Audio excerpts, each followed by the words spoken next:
Hey, Alpha Nurses, I'm Licensure from alphanursguide.com. This is 10 practice NCLEX questions. Without delay, let's get started.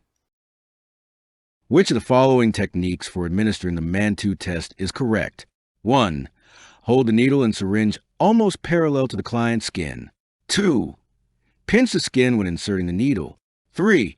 Aspirate before injecting the medication. 4. Massage the site after injecting the medication. The correct answer is 1. The Mantoux test is administered via intradermal injection. The appropriate technique for an intradermal injection includes holding the needle and syringe almost parallel to the client's skin, keeping the skin slightly taut when the needle is inserted, and inserting the needle with the bevel side up. There is no need to aspirate, a technique that assesses for incorrect placement in a blood vessel when giving an intradermal injection.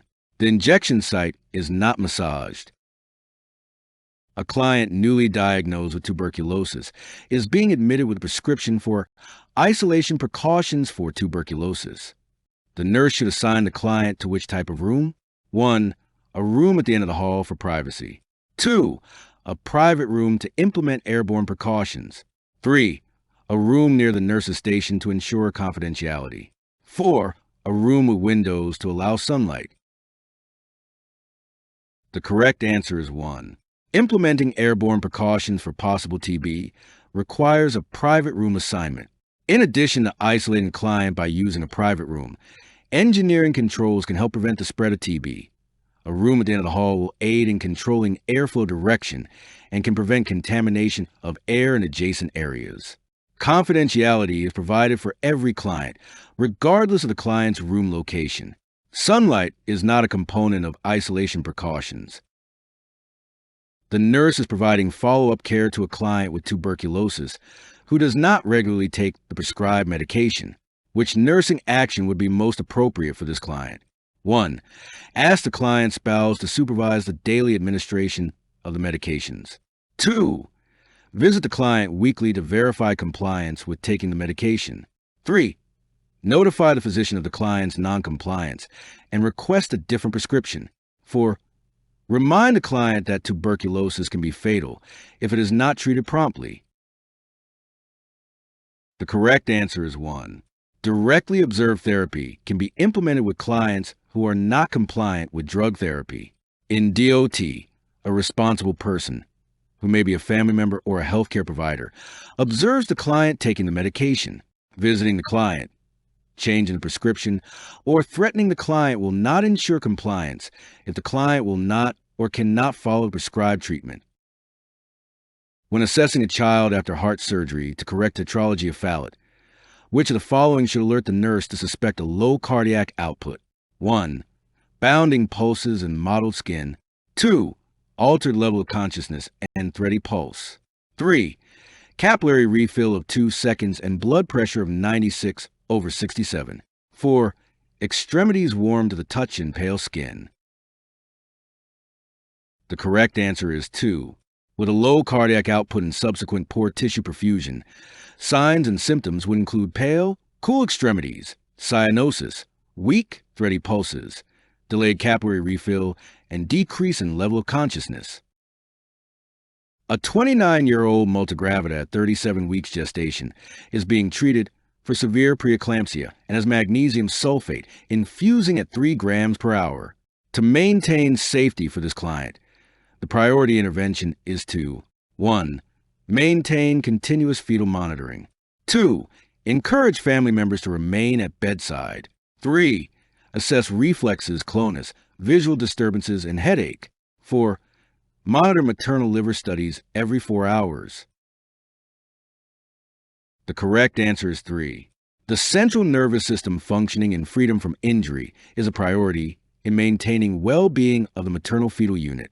If the mother suffers CNS damage related to hypertension or stroke, oxygenation status is compromised and the well-being of both mother and infant are at risk.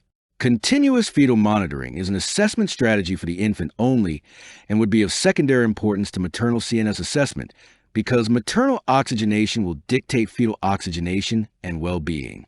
In preeclampsia, frequent assessment of maternal reflexes, clonus, visual disturbances, and headache give clear evidence of the condition of the maternal CNS system. Monitoring the liver studies does give an indication of the status of the maternal system, but the less invasive and highly correlated condition of the maternal CNS system in assessing reflexes, maternal headache, visual disturbances, and clonus is the highest priority.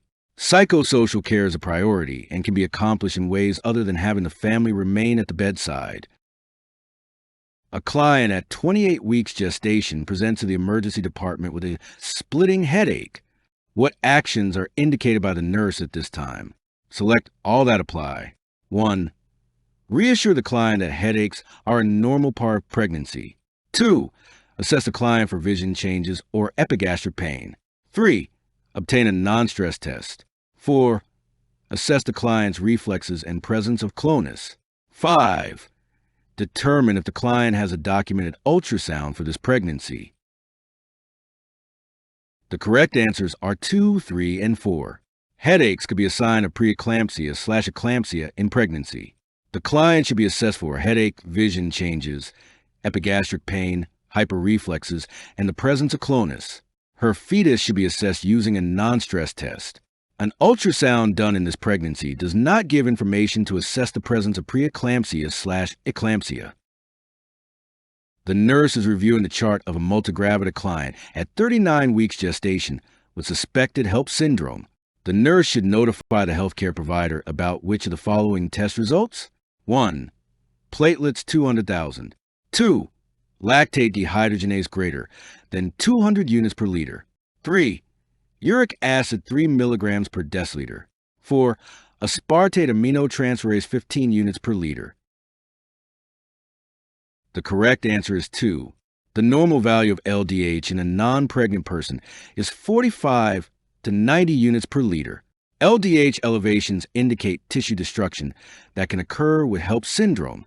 This platelet range is in the normal range and remains unchanged during pregnancy. Uric acid in a non-pregnant woman is 2 to 6.6 milligrams per deciliter. AST normal range is 4 to 20 units per liter. The primary healthcare provider prescribes whole blood replacement for a multigravida client with abruptio placentae. Before administering the intravenous blood product, the nurse should first 1. Validate client information and the blood product with another nurse. 2. Check the vital signs before transfusing over 5 to 6 hours. 3. Ask the client if she has ever had any allergies. 4. Administer 100 milliliters of 5% dextrose solution intravenously. The correct answer is 1. When administering blood replacement therapy, extreme caution is needed before administering any blood product. The nurse should validate the client information and the blood product with another nurse to prevent administration of the wrong blood transfusion. Although baseline vital signs are necessary, she should initiate the infusion of blood slowly for the first 10 to 15 minutes. Then, if there is no evidence of a reaction, she should adjust the rate of infusion to ensure that the blood product is infused over 2 to 4 hours. The nurse can ask the client if she has ever had a reaction to a blood product, but a general question about allergies may not elicit the most complete response about any reactions to blood product administration. Blood transfusions are typically given with intravenous normal saline solution, not dextrose solutions. A client is receiving haloperidol decanoate. He has stiff muscles, restlessness, and internal jumpiness. The client has all the following medications prescribed as needed. Which one will be most appropriate for the nurse to administer to decrease the client's symptoms? 1. Lorazepam. 2. Benztropine mesylate. 3. Trazodone. 4. Olanzapine. The correct answer is 2. The reported symptoms are signs of extrapyramidal side effects. The medication of choice is benztropine, an anti-Parkinson medicine. Lorazepam is an anti-anxiety agent. Trazodone is an antidepressant used to enhance sleep. Olanzapine is an antipsychotic medication that could aggravate the extrapyramidal side effects. When preparing the teaching plan for a client who is to start clozapine, which of the following is crucial to include? 1. Description of akathisia and drug-induced Parkinsonism. 2. Measures to relieve episodes of diarrhea. 3. The importance of reporting insomnia. 4. An emphasis on the need for weekly blood tests. The correct answer is 4. Clozapine is associated with agranulocytosis. Therefore, the nurse must instruct the client about the need for weekly blood tests to monitor for this adverse effect. Akathisia and drug-induced Parkinsonism are associated with high-potency antipsychotics. These effects are not common with this atypical antipsychotic agent. Constipation and sedation may occur with this drug. You can get my NCLEX review bundle. Links will be in the description. I'll see you guys in the next video.